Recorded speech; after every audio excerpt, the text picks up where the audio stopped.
Tentative de coup d'État en Guinée, des putschistes affirment détenir le président Alpha Condé. Des militaires ont diffusé une vidéo où apparaît le président réélu en 2020 pour un mandat très contesté et ont annoncé dissoudre la Constitution et les institutions. Ils ont plus tard annoncé l'instauration d'un couvre-feu jusqu'à nouvel ordre.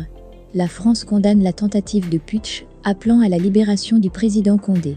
Mais avant de commencer, n'oubliez pas de vous abonner et d'activer la cloche de notification pour ne pas manquer nos prochaines vidéos. Bon visionnage.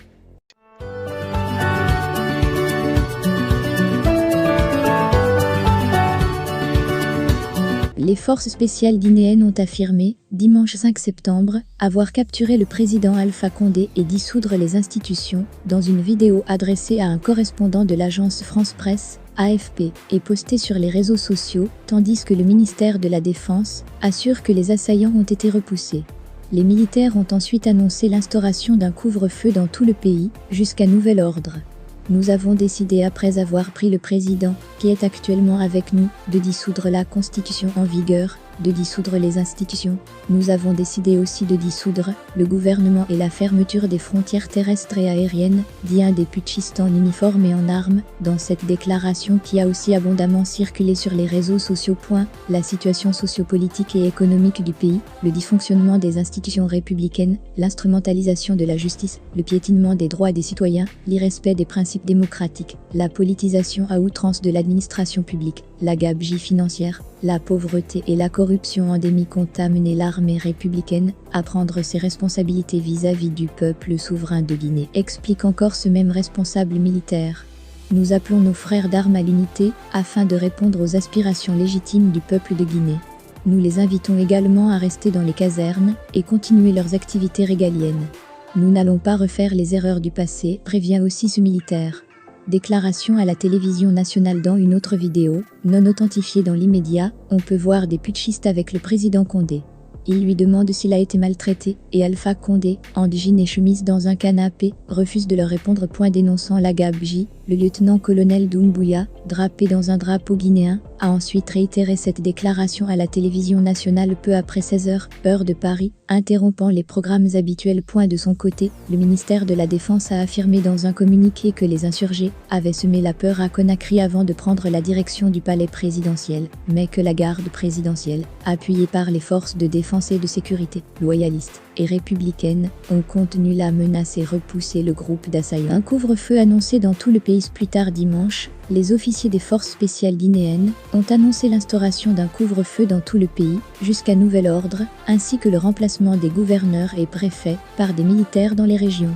Les militaires ont aussi dit convoquer les ministres sortants et les présidents des institutions à une réunion à Conakry lundi à 11h, locale, à 13h heure de Paris, dans un second communiqué qu'ils ont lu dans la soirée à la télévision nationale. 23h46, 5 septembre 2021. Ponchès Y accent aigu. Tout refus de se présenter sera considéré comme une rébellion contre le comité instauré par les putschistes pour diriger le pays, a déclaré le groupe d'officiers en treillis et bérets et sans armes apparentes et non pas tenus de combat et casque, comme lors de la première apparition télévisée plus tôt dans la journée.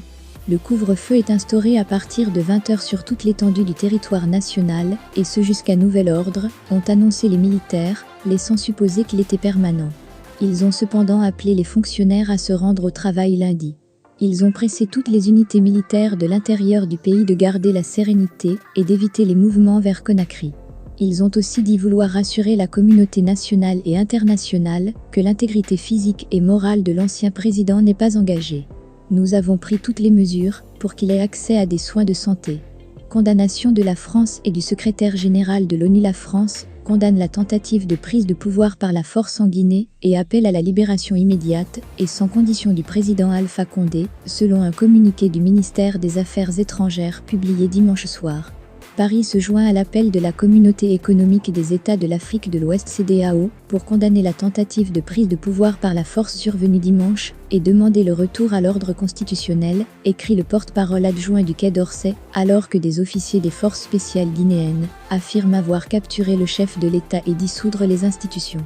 Le secrétaire général de l'ONU, Antonio Guterres, avait peu avant fermement condamné, dimanche, dans un tweet, toute prise de pouvoir en Guinée par la force du fusil, appelant également à la libération immédiate du président Alpha Condé, précisant qu'il suivait de très près la situation dans le pays.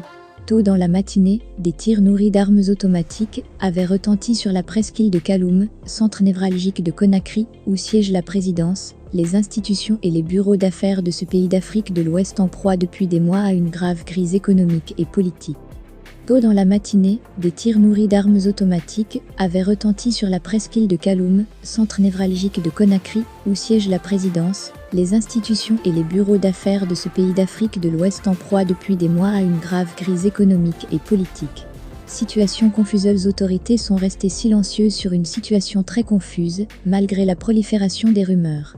Des habitants joints au téléphone à Kaloum, à la mi-journée, ont fait état de tirs soutenus. S'exprimant sous le couvert de l'anonymat pour leur sécurité, ils ont dit avoir vu de nombreux soldats intimant aux résidents de rentrer chez eux et de ne pas en sortir. L'opposition a fait circuler abondamment sur les réseaux sociaux des vidéos tournées selon elle, par des résidents à la dérobée, et dans lesquelles les rues résonnent de tirs intenses.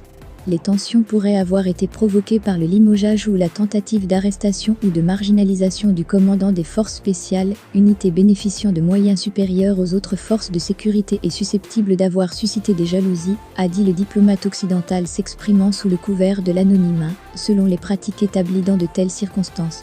Les forces spéciales seraient alors passées à l'action, a-t-il ajouté.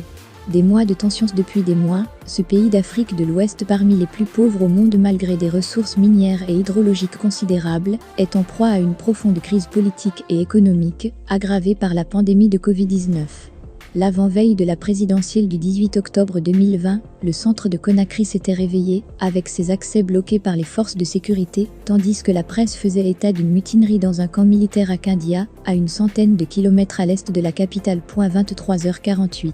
5 septembre 2021. Ponchès Y accent aigu. La candidature du président Alpha Condé à un troisième mandat en octobre 2020 a provoqué des mois de tension qui ont causé des dizaines de morts, dans un pays coutumier des confrontations politiques sanglantes. L'élection a été précédée et suivie par l'arrestation de dizaines d'opposants. 23h49. 5 septembre 2021. Ponchès Y accent aigu. Monsieur Condé, 83 ans aujourd'hui, a été définitivement proclamé président pour un troisième mandat le 7 novembre, malgré les recours de son principal challenger, Cellou Dalein Diallo, et de 3 autres candidats, qui dénonçaient des bourrages d'urnes et des irrégularités de toutes sortes. Des défenseurs des droits humains fustigent une dérive autoritaire observée au cours des dernières années de la présidence Condé et remettant en cause les acquis du début. Les militaires s'étaient emparés du pouvoir par la force en 2008 après la mort du président Lansana Conté. La contestation réprimée à plusieurs reprises. Condé, ancien opposant historique, emprisonné et même condamné à mort, était devenu en 2010 le premier président démocratiquement élu en Guinée après des décennies de régimes autoritaires. Le 19 juillet 2011, Alpha Condé, élu l'année précédente, était sorti indemne d'une attaque menée par des militaires contre sa résidence. Il avait accusé plusieurs personnalités et mis en cause le Sénégal et la Gambie, qui avaient démenti. Il a rejoint aux yeux de ses adversaires et de maints défenseurs de la démocratie les rangs des dirigeants africains se maintenant au pouvoir au-delà du terme prévu, de plus en plus souvent en usant d'arguments légaux. Alpha Condé avait fait adopter en mars 2020, malgré une contestation déjà vive, une nouvelle constitution pour, disait-il, moderniser les institutions et, par exemple, accorder une plus grande place aux femmes et aux jeunes. L'opposition dénonçait un coup d'État constitutionnel. La contestation a été à plusieurs reprises durement réprimée. Monsieur Condé se targue d'avoir fait avancer les droits de l'homme et d'avoir redressé un pays qu'il dit avoir trouvé en ruine. Il se défendait en octobre 2020 sur Radio France Internationale et France 24 de vouloir instaurer une présidence à vie. La nouvelle constitution lui permet théoriquement de se représenter dans 6 ans, une éventualité sur laquelle il s'est gardé de se prononcer.